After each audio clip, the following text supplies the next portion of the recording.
high street rental auctions. A few things to say before we start. One, local authorities are getting funding, government funding, to support this program. So we do have a local authority forum every month. We also have a commercial property forum every month. And at both of those forums, this issue has been raised. And local authority lawyers are telling me we've got funding to progress this. And one or two of them have now actually got high street rental auction designated areas, high street rental auction designated buildings. And one local authority has actually started this process. I am not, for the life of me, suggesting that I think it's a fantastic idea and it's going to work and it's going to resolve all the problems and issues that the traditional high street is facing. It's innovative, it's an idea, it may work, it may not.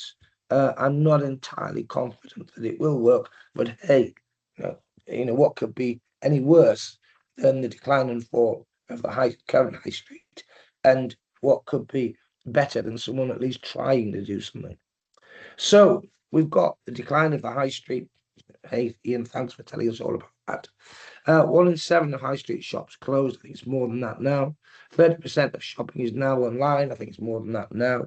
The House of Lords has said that the dominance of retail in the high street is something of the past. So, not rocket science. Something has to be done to reinvigorate the high street. What was suggested in the past was a relaxation of the planning regime to try and allow for more wide-ranging users. And you will, of course, be familiar with the concept of residential conversions of existing commercial or retail property in the high street to repurpose buildings, etc. And again, to try and bring life back into the high street. Whether or not that's been successful, not for me to say.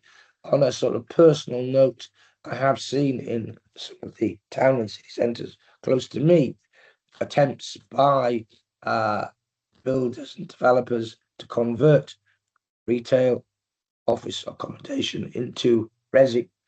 Some areas it seems to have worked, Leeds being an area where I think it's been particularly successful. Other areas not so successful. Sunderland, for example, in the northeast, I think there's been an attempt to reinvigorate high street locations by conversion of office and retail into housing, which hasn't been particularly successful.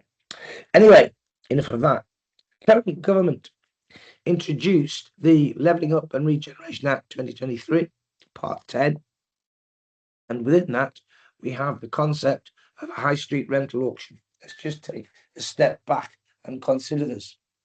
What the current government is saying is there are properties in the high street which have been derelict, which have been empty for a considerable amount of time, which one can assume the property owner, the landlord, the building owner, etc., has attempted to do something with to try and generate revenue, but has thus far failed. So, what can be done? Well, the concept of the high street rental auction is that the local authority takes over the responsibility of finding a tenant. My first sort of comment here is this: where a landlord who obviously has a desire to maximize the return of his commercial property portfolio can't find a tenant, to what extent can a local authority do a better job? And I'm not critical of local authority, I'm just conscious of lack of resource to enable it to progress this scheme. Some would argue that the government is providing the resource and the funding to try and front load the scheme.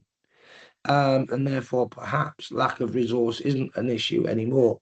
But the point I would labour is if a landlord and an agent trying to let a unit on the high street has failed, I'm not entirely sure that a local authority can do any better. But perhaps we shall see. Perhaps I will be surprised. Perhaps not for the first time I'm wrong. it gives a power for local authorities to require landlords to rent out persistently vacant commercial properties to new tenants. And it enables tenants to, in essence, bid by way of rental for units. Again, I think that presupposes there's more demand than in fact there really is.